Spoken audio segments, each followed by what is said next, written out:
Hello, how are you doing? This is Craig back from StopDrinkingExpert.com. Looks like we have some poor Wi-Fi again. Sorry about that. Well, welcome into our weekly get-together. And this is where we just all touch base, check in and see how we're doing. Have we had another fantastic sober week, or are we struggling? It's open house. You can ask me anything you want. You can share anything you want. If you have tips, things that have worked for you, things that have made you struggle, you can share them here. Let me see if I can improve that signal a little bit. I don't think I can, but I will do my best. Let's close that. We can close that and that. Okay. So just to give you a quick health update. I've been on the old autoimmune diet for about a month now. Feel so much better. Symptoms are like 90% better. So we'll carry on and continue. I'm going to get some blood work done in about a month's time, and we'll see how that's improved as well. So today, before we get into the Q&A, so post your questions up and I'll get to you in just a moment. Today, I wanted to talk about why people find it so difficult to quit drinking and stay sober. Because it does, alcohol is one of those things that it's kind of universally agreed that it's difficult to deal with. And I think the short answer to that is it's down to the human condition. It's down to our expectations of health and medicine and all that sort of stuff. We live in this world of instant gratification, and we live in a world of no tolerance for inconvenience. We want a solution at the end of a prescription pad. We don't want anything that interferes with our life or causes us to have to expend any sort of energy. And so that's the mindset. And we've been conditioned to live like this. We're conditioned to get ill, go to the doctor gives us some tablets, problem goes away, end of story, on with our life. And there's this really shocking state of things where alcohol is so ingrained into the lifestyle of people that even if they go to the doctor with another health problem and the doctor gives them tablets that states that you cannot drink alcohol while taking the tablets, there's a big percentage of people who will simply choose not to take the medication. Isn't that shocking? That the people who went to the doctor would rather live with the symptoms of the problem they had than consider stopping drinking, even if it's just for 2 weeks. And then you've got another bigger portion of people who will hear what the doctor says, take the tablets, but continue to drink anyway, even though they've been told that doing so renders the medicine useless. Isn't that crazy? But that's the world we live in. We want solutions that don't inconvenience us at all. And unfortunately, it doesn't work like that with alcohol. There is no silver bullet. There is no magic solution. And I wanted to share with you, I got an email about 3 days ago, a very short email, it was 2 lines. And it said, if I sign up to your quit drinking course, Craig, after how many days do you guarantee that I will quit drinking? And I didn't reply with this, but I will share my reply with you. Don't do my course. You will fail. With that sort of mindset, you will fail to quit drinking. The course won't work for you. Because if you're going into this solution with that sort of mindset, how long before you fix my problem, Craig? It's not going to work. No chance. Nothing you do will work. And you will expend a lot of energy, time, and money until you realize that for yourself. The solution to problem drinking is not external. It's not on a prescription pad. It's not anywhere. It's inside you. And, it's not like you're going to do my course and I'm just going to reach into your life and take this problem away for you. You're the one driving the car. At no point will I ever drive your car. I'll be sitting on the back seat, being a backseat driver. I'll be shouting instructions to you and where to go and what to do. But at no point will I take the steering wheel. That's just the way it is. All right. So I wanted to get that straight because there are a lot of people who email me with questions like, how quickly can you fix me? How quickly can you make this problem go away? I can't. You will do that. I'll just show you how. But if you're not 100% committed to this process, it won't work. No matter what I do, no matter what I throw at you, it won't work unless you are 100% committed. Just wanted to share that point of view with you. Right, let's say hello to some good people who turned up to the live stream to say hello. Jan is here. Hi, Jan. Welcome and thank you for coming back in. Where's my glasses? Look how middle-aged I am these days. Jan, I've stopped drinking now for 8 months. Keeping myself busy and listening to you is a huge help. Thank you. Thank you, Jan. Appreciate that. Sorry if the video signal is weak today. I don't know why. I have a pretty fast connection. Seem to be having this problem more these days. Ron spoke to a buddy, known him for 50 years yesterday, who was convinced himself that he has these weekly drinking under control. Ha ha ha. Then why is it weekly? Drinkers are blind. Sorry, it's a fact. Yeah, and I can't criticize him because I spent 5 years of my life trying to perform that illusion, trying to fool myself that I was in control with all the silly gimmicks and routines that I set up to try and give myself the illusion that I was moderating my drinking. Yeah, I just wasted 5 years. Maurice, God bless you and the fantastic work you're doing, helping people change their mindset about drink. My first time giving it up after 46 years of it. Wow. Thanks, Craig. You're brilliant. That's amazing, Maurice. Very well done to you. Diane, hello from Palm Springs, California. Hi, Diane. Ellie is here. Consistent as ever, Ellie. Good to have you. Good morning. 9 wonderful months last week. Thank you, Craig. Fantastic. Stormy Else, 7 months alcohol-free this week. Amazing. And Ron is saying congratulations as well, Stormy. Fantastic. Florida Blue, major struggles, realizing that a challenge is being happy with your spouse after 31 days. Let me say that again. Major struggles, realizing that a challenge is being happy with your spouse after 31 years. I'm not 100% what you're saying, sure about what you're saying. That is an achievement. That's good. If that's the place you're in, I'm going to take the optimistic view on that one. Kaz, 3 days sober. Nice. Keep going. And Inky Bold, is that right? 7 days. Fantastic. Mick, how you doing, Mick? Have you bought any more bikes recently? You must have about 10 by now, have you? Oh, really? Paul. Paul is celebrating 1,000 days. I celebrated 1,000 days on August bank holiday here in the UK. Haven't caught a live session for a bit. Wife having lots of ICU care. Oh my God. And sobriety has helped me to deal with this so much more clearly. Absolutely. That's a really important point, Paul, because one thing, it's all right going day to day, isn't it? You can get into your routine of drinking and that can go on for years, and it doesn't always have to have a big dramatic impact on your life. You just drink, this is your routine. And then suddenly something out of the blue happens. Somebody you love needs your 100% focus and attention.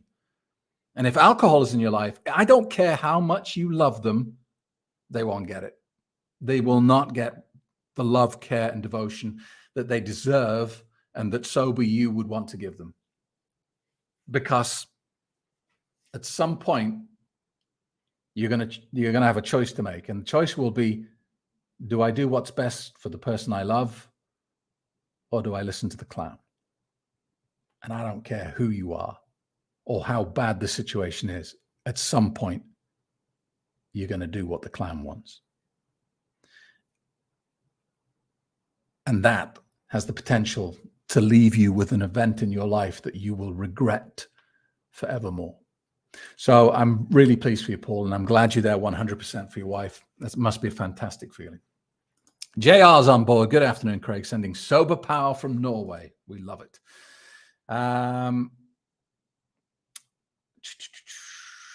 Victoria, back on schedule in Florida. Excellent. Well done, Victoria. Ron, I wanted to quit beer for 35 years. Wanted, but gave it no effort until I finally did. It's true, Ron. Do you know how many people out there are stuck, are paralyzed in the position of wanting to quit drinking? And a big chunk of them will stay wanting to quit drinking until the day they die. And unfortunately, the day they die will be a lot sooner than they would have hoped. Leslie. Good morning, Craig. Great news for you. Happy to hear. Last Saturday, I went out, ordered cranberry and soda. The waitress brought it, and it was cranberry and vodka. It was actually 19 months that day. I took one big sip and realized right away and gave it back. In fact, I think she'd had a few. I was very upset with her. Ruined the night for me. It's still 19 months, not a drink, not a drop, been waiting. Is it still 19 months, not a drink, not a drop, been waiting to ask you? Yes, it is. Yes, it is. Because you weren't an active participant in what happened there, were you, Leslie? It's not your fault. You didn't crave alcohol and fall for the line from the evil clown. You didn't fall for nothing. And you rejected it as soon as you tasted it. And this has happened to me in the past. Normally, it's happened to me once with a drink that I remember. I'm sure it's happened more, and it's happened to me once with chocolate. It was Christmas one year, and somebody offered me a chocolate. And when I bit into it, I realized it was a liqueur chocolate, and I spat it out. And the other time was a dessert, like tiramisu. Someone gave me some dessert, and as I was eating it, I was thinking, this tastes a bit weird. And it was only after a few mouthfuls I thought, I bet this has got brandy in it or something. So the fact that you didn't continue, there were so many options open to you there, Leslie. You could have gone, oh well, I've started now, so I'll finish. Or you could have said, well, it'd be rude to send it back. Or you could have sent it back and then the next day thought, you know what? I really enjoyed that. I'm going to go and order myself one. But it made you angry. You weren't tempted to have more. And so I firmly believe you can cling on and hold on to your 19 months of sobriety. That was not your action. And you responded in a positive way. So don't worry about it. Calvin. Good morning from sunny St. Lucia, still holding in there sober with no intentions of going back, noticing the changes in my body and appearance. Thanks, bud. How long are you sober, Calvin? It really is quite a remarkable process. And as the months go by, you'll notice more and more things get better about your body, mind, and your energy levels. And you will be shocked because a lot of the things that you felt before or stared back in the mirror at you might have ascribed to just getting older. Oh, you know, those aches and pains when you get up in the morning, you might have said to yourself, well, that's just because I'm getting older these days. And then you stop drinking and you go, oh, hang on a minute. Those aches and pains aren't there anymore. So it wasn't anything to do with getting older. It was just the fact that you were drinking poison on a regular basis. And hey, what? It hurt your body. Jatufin in Finland. Welcome back and good to see you. Dean, how long do you think it will take until alcohol is viewed with the same stigma as smoking is now, if ever? I think it will get there, Dean, but I think it's going to be a much slower process than smoking because there is no such thing as passive alcohol consumption. The big thing with smoking, I think, was that if I smoke, I don't just harm myself, I harm everyone around me, including children, babies, and anyone in the room. And I think that was a huge motivating factor in the anti-smoking side of things, to say this is not socially acceptable anymore. It's not right that you could harm a child recklessly just by smoking next to them. But that's not going to happen with alcohol, isn't it? It doesn't really matter. The damage you're doing is to yourself and to your immediate family, the consequences of you having a problem with alcohol. But it doesn't really affect strangers. And so for that reason, I think it's going to take a lot longer. Although the good thing is young people today, their mindset does seem to be moving away from alcohol as being cool.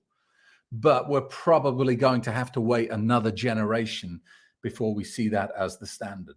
So I think alcohol will be an epidemic and a killer of millions in society for the rest of my lifetime.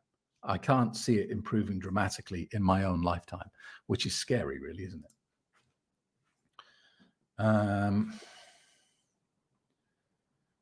Let's have a look. Laurie, exactly. The solution is not external. You provide the tools, we do the work. Yeah, it's the same with everything. The problem is any condition that you get, that you go to the doctor and they don't give you a prescription, is going to continue to be a lingering problem. How many people go to the doctor with high blood pressure and get told you need to lose weight and start exercising? And what percentage of those people leave the doctor's surgery and go join the gym and go on a diet? Under 10%? Under 3%? People don't want to do it. They don't want to be inconvenienced. They want the path of least resistance.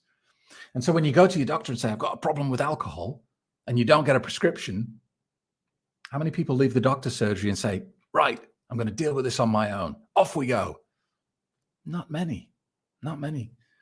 Because we prefer the easy answer. Always. Ian, good day, everyone from Scotland. James Blue, good morning, Craig, and all from New York. Good to be with you. And don't forget, click the thumbs up. He's a good man, James. He remembers what I forget. Hit that thumbs up button right now, wherever you're watching. Thank you. It helps. Steve, hi from Cumbria. E-Coaster, good morning from Detroit. Facebook user. Hi, Craig. Hope all is well with you. Almost 10 months alcohol-free for me now because of your advice. Thank you. You are very welcome. If you comment on Facebook, make sure you put your name so I can see it. For some reason, Facebook goes all stealth on me.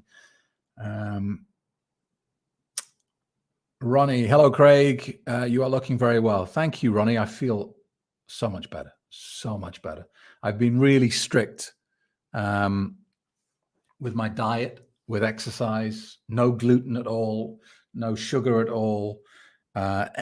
Anything that causes inflammation, I've avoided like the plague. I've probably increased my fiber intake by like 500%.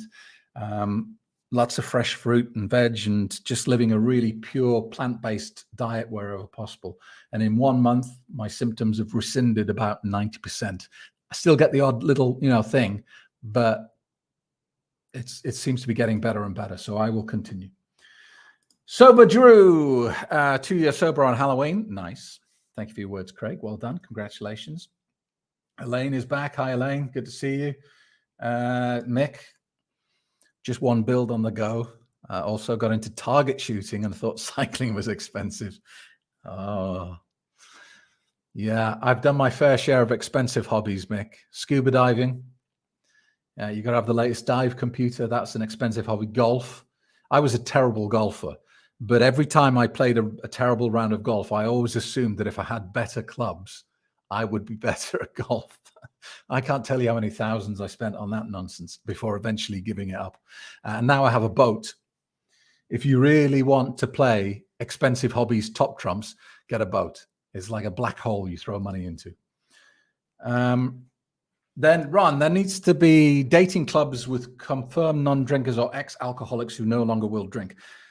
Alcohol rules the powers that run governments. Very scary indeed. Yeah.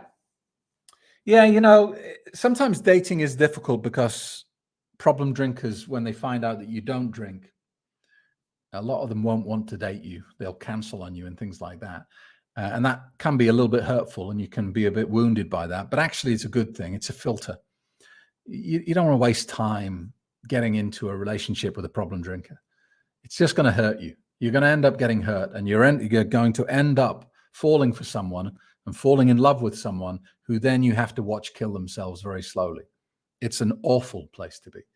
So you don't want to be in a relationship with a problem drinker. But the problem with having like dating sites that are exclusively for sober people is you don't essentially have to be in a relationship with a sober person. You just want to be in a relationship with somebody who doesn't have a problem with it. Like my wife.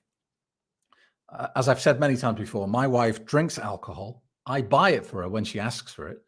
But she drinks alcohol 4 or 5 times a year.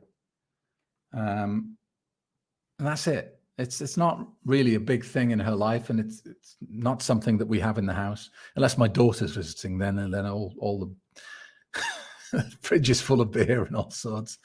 But that's her choice. Theo, greetings from Holland this week. 8 months sober. You helped a lot. Finally stopped counting the days. Saved about 5,000 euros. Nice. Should be about enough to pay the electric bill this winter, eh, Theo? Mick says, well done, Leslie. Being under 30 and trying to quit drinking is hard. Most young people normalize binge drinking.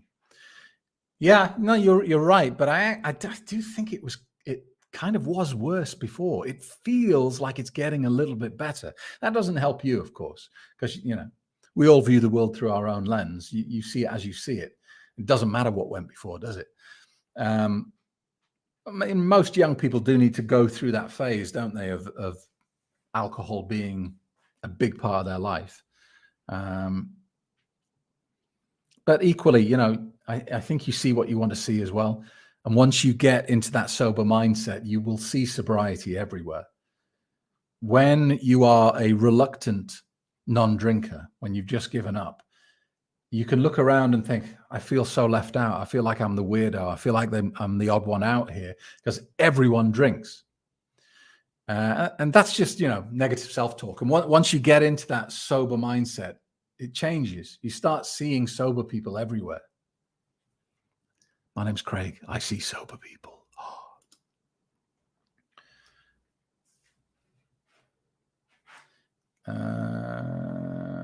Whoops, I'm late.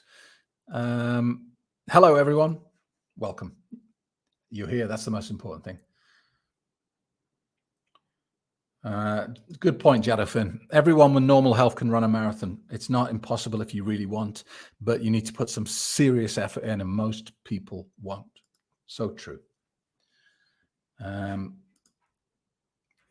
Shibangeli, is that right? I had the same with a dessert from Lidl. It wasn't clear on the label. No, it's not.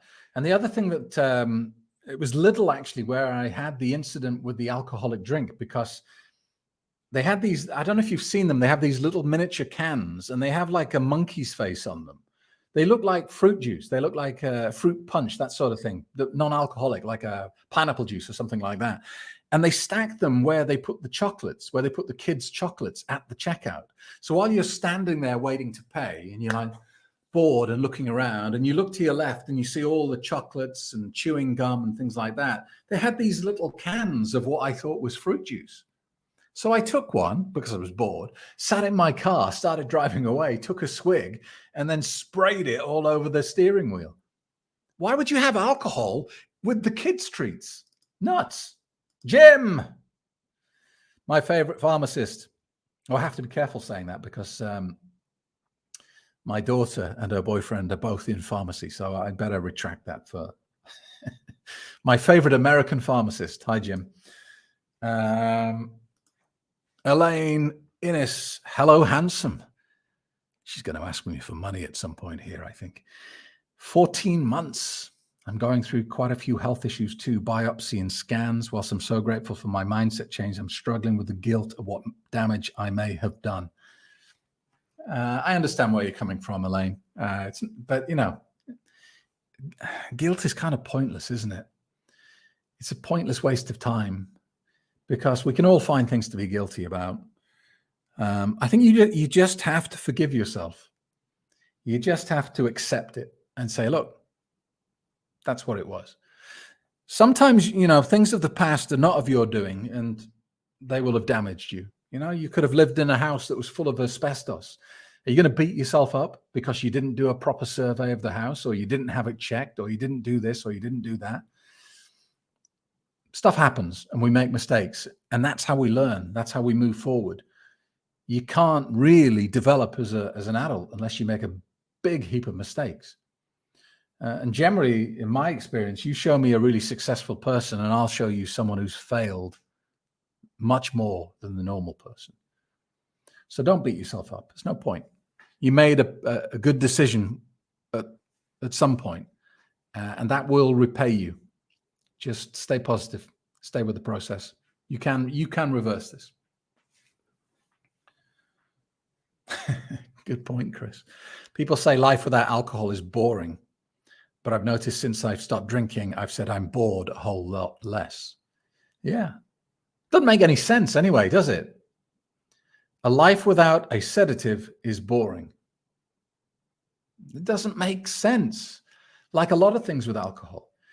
Alcohol doesn't expand your options and opportunities. It restricts them. You drink alcohol, okay, now you can't drive. So now you're limited to the environment you're in. You can't do anything that requires your full attention. You can't do anything that requires any creative thinking. You can't do anything apart from sit still and drink the anesthetic. It's not exciting. It's the opposite. Who else we got here? Question from Mick. Been thinking about this for a while. If someone who knows you are an ex-problem drinker spikes a drink for a drunken laugh at a function, could this person be prosecuted knowing your struggle?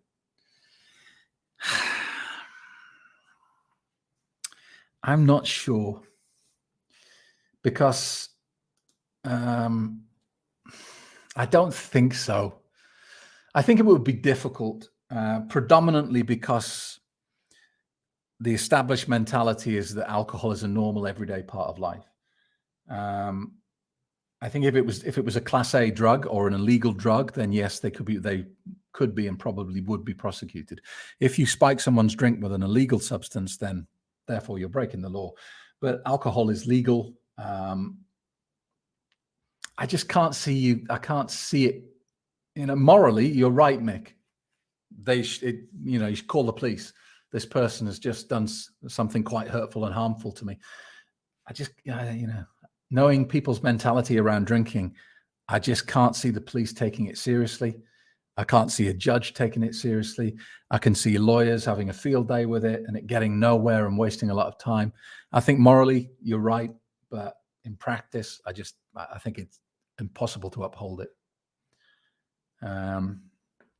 Barry, great to be alive without toxic alcohol poisoning my mind and body. Well said. JR, I really think that alcohol is the reason for a lot of psychological problems and much more than we know. Yeah, because for a start, alcoholism, problem drinking is like an iceberg.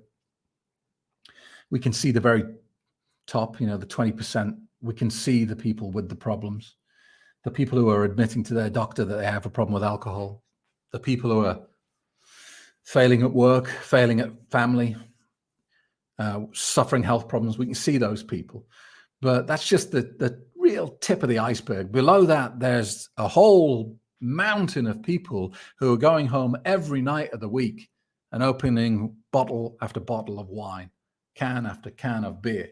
And I was one of those people. I still to this day have friends say to me, but I don't understand, Craig. You never had a problem with alcohol. Why are you doing this stop drinking expert thing? You never had a problem. And that's because I did my drinking at home behind closed doors. I was never late for work. I never missed a single day of work through sickness and ill health. I was never arrested.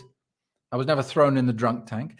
I never got a DUI. I never got stopped by the police. I never got into any trouble at all because of my drinking. And if you didn't know me to like a family level, I doubt you would know that I had a drinking problem. And that is true of millions of people around the world. There are millions of people out there that use alcohol every night, and I see them in the supermarket every time I go. I was in the supermarket yesterday with my friend Mark, who's staying with me at the moment, and the woman in front of us, she must have had like a little bit of salad, bit of cheese, some breakfast cereal, some toilet roll, and then 3 liters of vodka and 24 cans of lager. I looked at the shopping basket and I looked up at her and she looked terrible. She looked ill. But it's happening all over the place, sadly.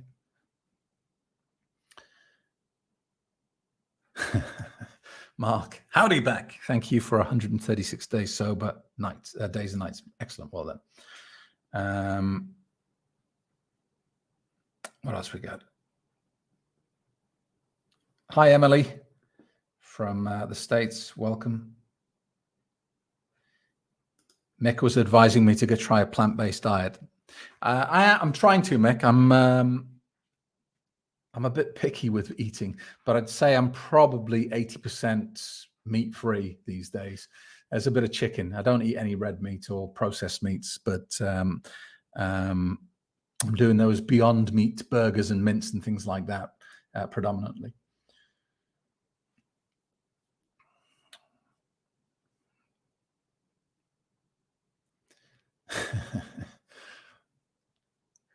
Camilla.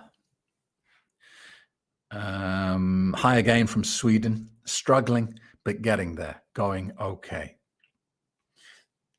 One day at a time, Camilla. You know what? You know you're on the right path. You know that you're making the right decision. Have faith in that, and just keep moving forward. Just keep going. Don't ever get to the point where you give up and you say, "Oh, well, I'll just have to accept my drink" or anything like that. You'll get there. You just need a penny drop moment. You need that switch in your head to flick from one position to the next, where you get that moment where you go, "I get it now.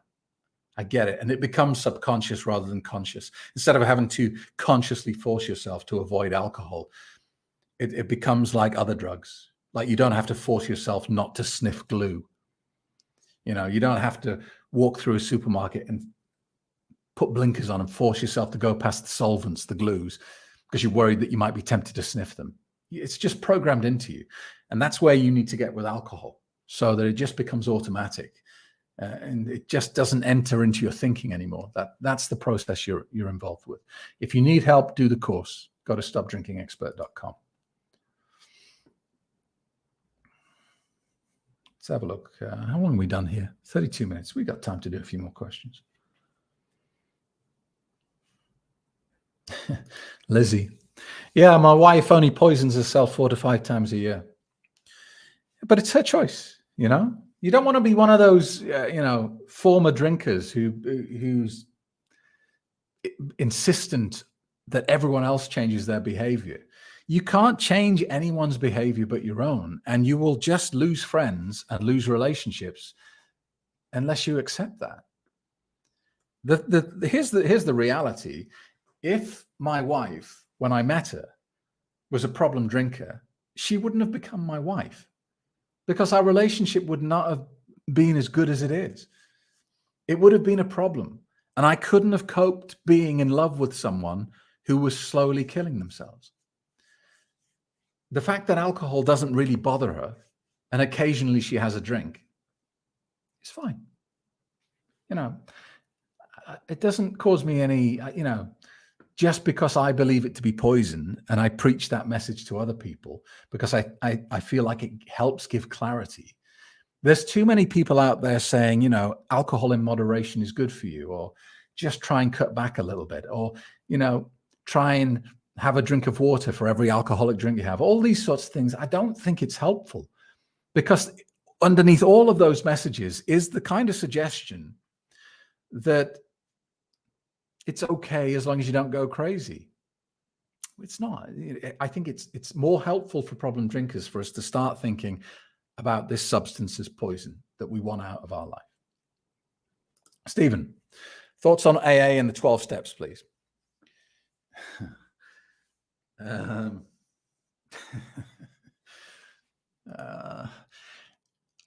Look, AA didn't work for me. And it doesn't work for a lot of people. Success rate of AA is about 8%. You can Google that. It's not my number. It's a stat that's out there. I hesitate to talk about it because AA people get very upset and very shouty and very angry when I criticize AA. And I don't criticize it, carte blanche. If it works for you, great, fantastic. It just didn't work for me, and for various reasons. First of all, I don't like the label. At the peak of my drinking, I was the director of two companies, two multi-million-pound companies. I was the patron of a children's charity. I had two wonderful children, had a very nice car on the drive, very nice big house. I went on vacation twice a year. I had success in my life. But when I went to AA, they said they didn't care about any of that. They just said, you're a terrible, broken person. You're an alcoholic, and you always will be. Even if you stop drinking, the best you can hope for is to call yourself a recovering alcoholic. And if you want to continue in this process with us, you can't even speak unless you stand up and label yourself as such. And I thought, no. That doesn't make any sense to me at all.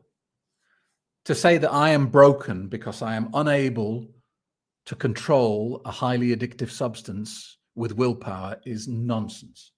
So that was the first reason. The second reason was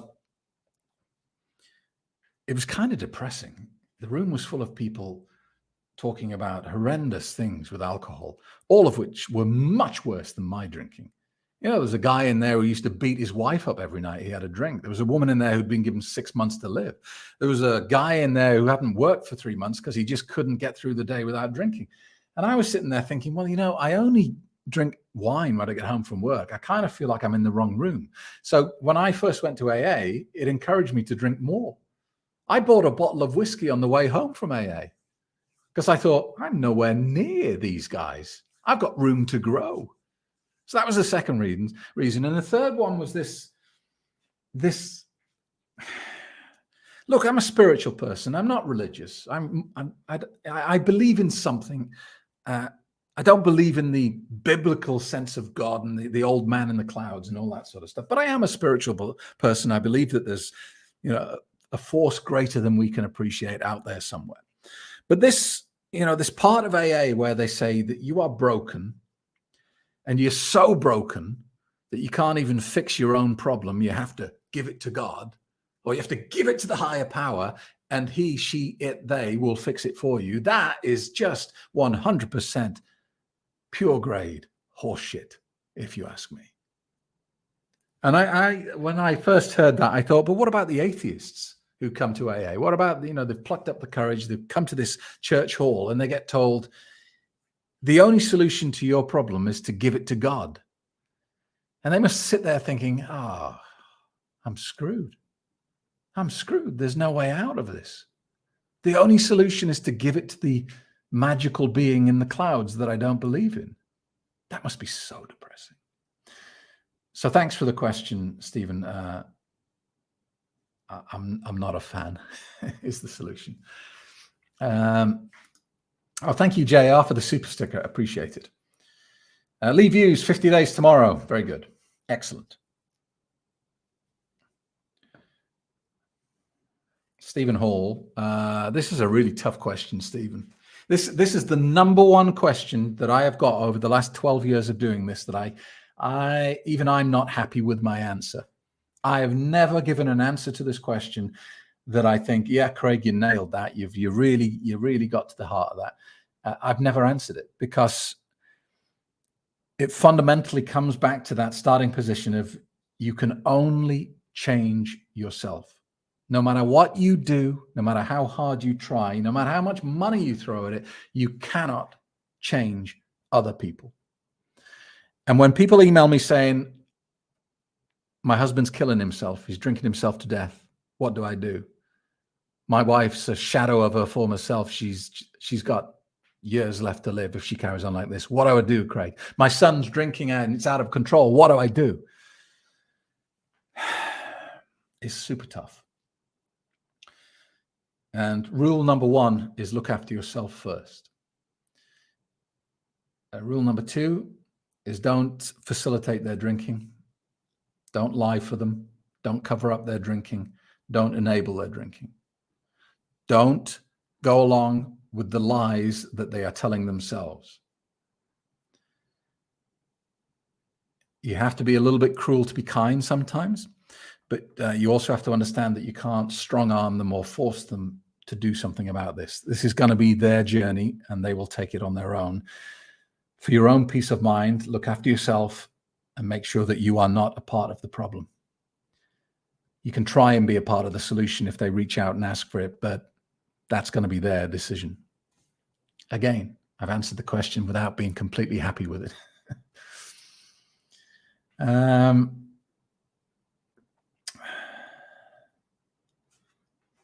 Let's have a look. Is wifey allowed on that boat? Of course. She doesn't like it. I have to twist her arm to get on my my boat. She prefers to just potter about in the garden. Marion Gabachia, one of the two. Hello from Romania, Romanka. I'm 50 days clean and sober. Thank you for your YouTube videos. Excellent. Where are you from in Romania? Bucharest? I'm sure I could probably name a few villages, but I might say them wrong. Let's have a look. What we got? 41 minutes. We've got time for a few more.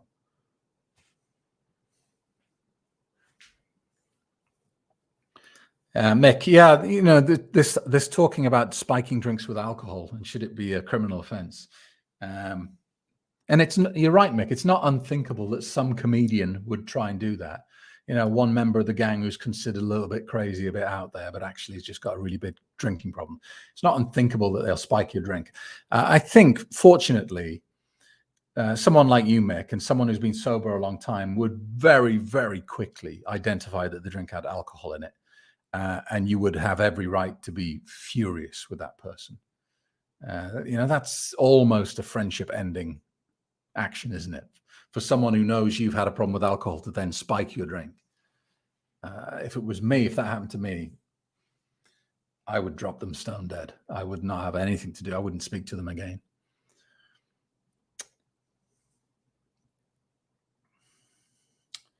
Craig J. Davies. I'm not happy. I've been drinking since Friday and I haven't stopped since. I'm hooked on the substance. I was in work yesterday. I was shaking, sweating, and having heart palpitations. Okay, Craig. I mean, if you're having a physical response to stopping drinking, then you need to get some medical assistance. So as uncomfortable as it might be, I think it's time for an honesty session with your doctor. It will be confidential. But if you're having if you're having a physical response to the withdrawal of alcohol, then, you know, quitting cold turkey is inadvisable, because, you know, it could be dangerous. I don't know what underlying health conditions you have. And life would be a lot easier if you had some medication to help you through the initial stages and a doctor to keep an eye on you. I'm not a fan of medicine for long-term chronic problems. You know, if you get an autoimmune disease, they put you on steroids. It's not a cure for the problem.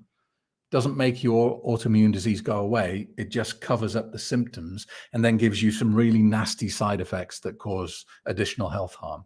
So long-term medication, not a fan at all. I think we're terrible at it. But as a short-term emergency solution, then that's where it has its place. And I think that's what you need. So please go and speak to your doctor.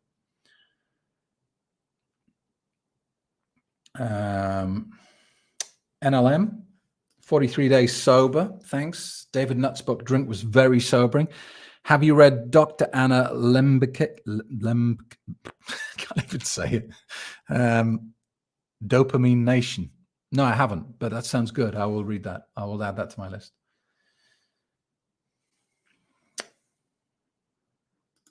Annette Bowen, what's your best advice for living sobriety out loud when so many friends and family drink, especially coming up on the holidays?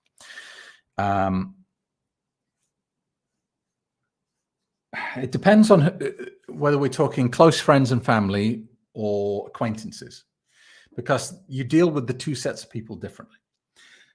I think for very close family members, your parents, your brothers, your sisters, your best friends, then you need to have an honest conversation with them where you explain, and you don't pull any punches. You lay it down. You say, look, I've quit drinking and here's why.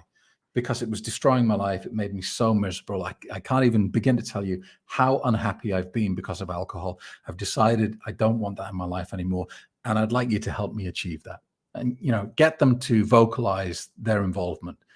Ask them to help you, and then tell them how they can help you. So it might be you say to your mom, when I come around at Christmas, don't offer me champagne. Don't think that I'm missing out because I haven't got a glass of alcohol in my hand. Remember we had this conversation and give me a fruit juice. Do you understand? Get them to confirm. That sort of thing, When you come around to our house, don't bring enough wine for me and me as well. Bring whatever you want to drink and just don't worry about it. I'll have something for myself. Give people very clear instructions on how you want them to behave regarding alcohol in the future. So that's your friends and your family, your acquaintances, your work colleagues, your things like that. Try not to get into too much of a discussion or debate about it, because it's, if this was another area of your life, would you want to spend all your time debating about it? If you'd started an exercise regime, would you want everyone to go, but why? Why are you exercising? And what do you do? And what are you hoping to achieve with that? And how much weight have you lost? Well, you don't look like you've lost very much. You wouldn't want to debate it endlessly, would you? You just want to say, I've been in the gym today. You wouldn't want to spend the next hour explaining why. And it's the same as with alcohol. You try not to feel obligated to explain your decisions to acquaintances. If they say, do you want a drink? You say, yeah, I'll have a mineral water, please. I'll have a Perrier. And they go, no, have an alcoholic drink. And you say, no, thank you. I don't like the way it makes me feel. That's it. End of it. That's the best response you can give. All other responses I've heard are open-ended and will encourage debate. I can't at the moment. I'm on a bit of a health kick. They're going to come back and say, oh, come on, surely you can have one night off. Or come on, it's only one. If you say, I'm on antibiotics from the doctor, I really can't drink at the moment, that excuse is going to work for about a week. And then in the future, they're going to say, well, you still can't be on antibiotics. All the other excuses are open-ended, and they're going to challenge them. If you make the statement, no, thank you, I don't like the way it makes me feel, there's no point in them saying, can't you have one? Because why would you have one of something that makes you feel bad? That's the end of the conversation. So I hope that helps. Heartburn. How do we control addictive personality? You're not going to like the answer, Heartburn. I don't believe in addictive personalities. Because if it was true that you could have an addictive personality, that would imply the addiction resides within you and not the substance. You would be addicted to everything. You would be addicted to mashed potato. You would be addicted to carrots. You would be addicted to bread. You would be addicted to everything because of your damned addictive personality. It's stating that you have an addictive personality is one of those very logical sounding denial methods of the evil clown. It's, hey, it's not your fault. You've got an addictive personality. Yeah, true. It's along the lines of, my father was an alcoholic and his father was an alcoholic. It's in my genes. There's nothing I can do about it. It's genetic. I'm just destined to be an alcoholic. So I better stop fighting it and get the wine down. People often ask me, is alcoholism genetic? And the answer is, it doesn't matter. It doesn't matter, because if it is, what's that going to get you? An excuse? And what's an excuse going to get you? Well, it'll get you liver cirrhosis. So it's not worth talking about. I could very easily say that I have an addictive personality, but it would be a lie that I'm telling myself. I just like dopamine. I like dopamine. I like the feeling I get when I induce dopamine in my brain from sugar, gambling, alcohol, all of the things that impact on the pleasure senses of the brain. But that's not unusual. Everyone has it. So you may not like the answer. But I just don't think it's helpful to give yourself that label that you have an addictive personality. I don't think it serves you. Michael Smith. Finally here for a live stream. Michael from San Diego. I am struggling with getting started. I have your course, which I've done before. I made it 6 months and then had a screw it day. Yeah. Okay, look, here's the thing with the course, right? The course works. There are hundreds of thousands of people now living happy, sober lives.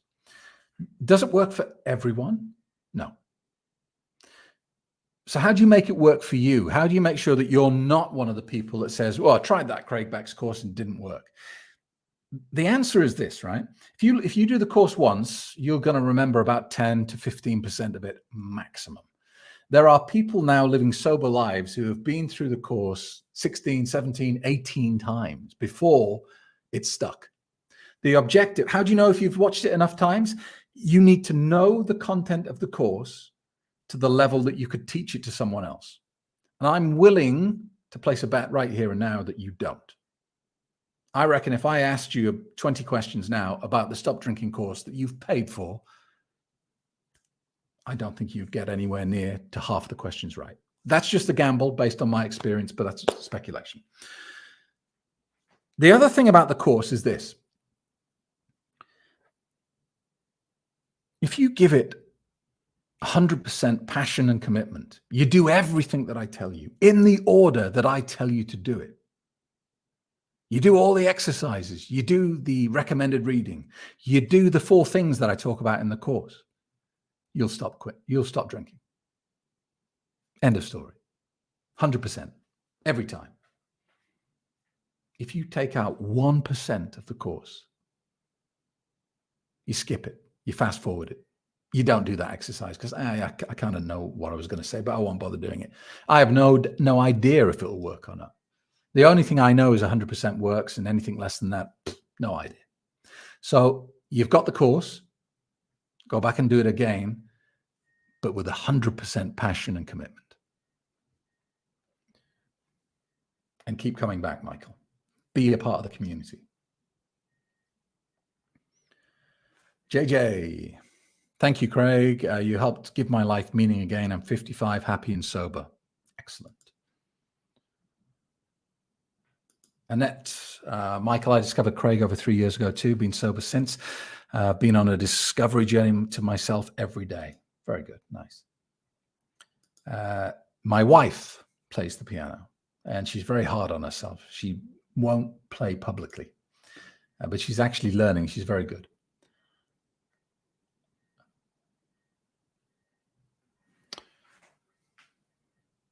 Lizzie, Craig, would you say you're an atheist? No, I'm not an atheist. Atheist means that you don't believe in any God or anything like that. You assume that when you die, that's it, life over, end. I'm probably agnostic, but then everyone's an agnostic. Nobody really knows 100%, do they? You can have very strong faith in anything you want, but nobody really knows. I kind of feel like we are energy at a molecular level. If you break us down to a subatomic level, we are vibrating energy. And as we know, it is a law of physics that energy cannot be destroyed. It can only be converted.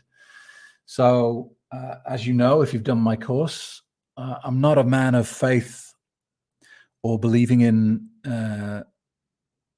things just because someone says so. I need logic. And that seems like the logical conclusion. There is probably something, but I don't know what it is.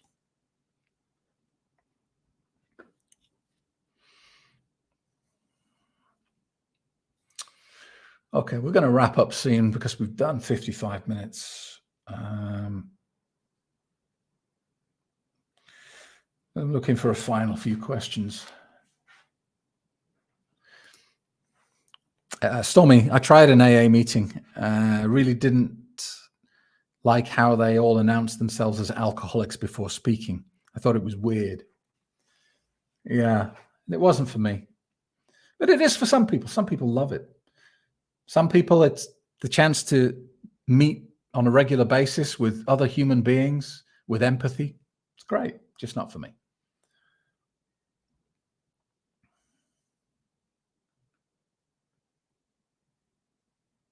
Tony B, Dopamine Nation is indeed a great book. I second that recommendation. Thank you, Tony. All right, last couple of questions. Hi, Nick Z, welcome. Resilient, stopped drinking, channeled my inner child, and now I'm addicted to reading books again, just like when I was younger and in school. Super happy about that. Yeah, there are very positive things to get addicted to.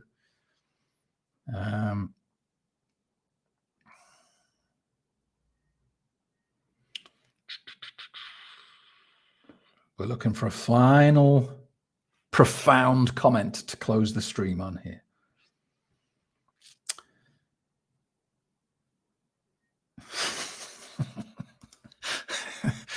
The other day I puked, and I think it's a waste of food if you puke it up and then get a bad hangover.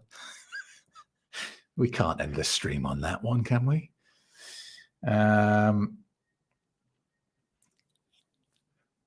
Let's have a look.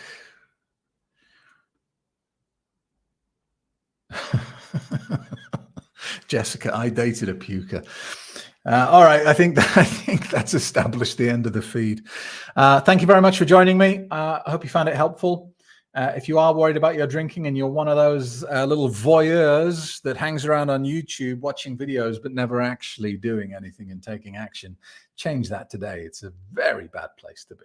Sign up for the free quit drinking webinar at stopdrinkingexpert.com and have a fantastic sober weekend. I will see you next Wednesday, fingers crossed, for another live stream. Don't forget to like this video and subscribe to the channel as well. Thanks a lot. See you soon. Discover the world's most successful and respected online quit drinking program today. It's different to anything you can find out there, and it gives you real mental freedom from the clutches of alcohol.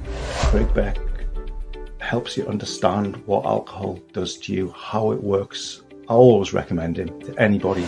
It's just so worth it. Why did I waste all those years? Are you finally ready to take action? Your sober journey begins 11 a.m. Sunday. Reserve your space at my next free quit drinking webinar.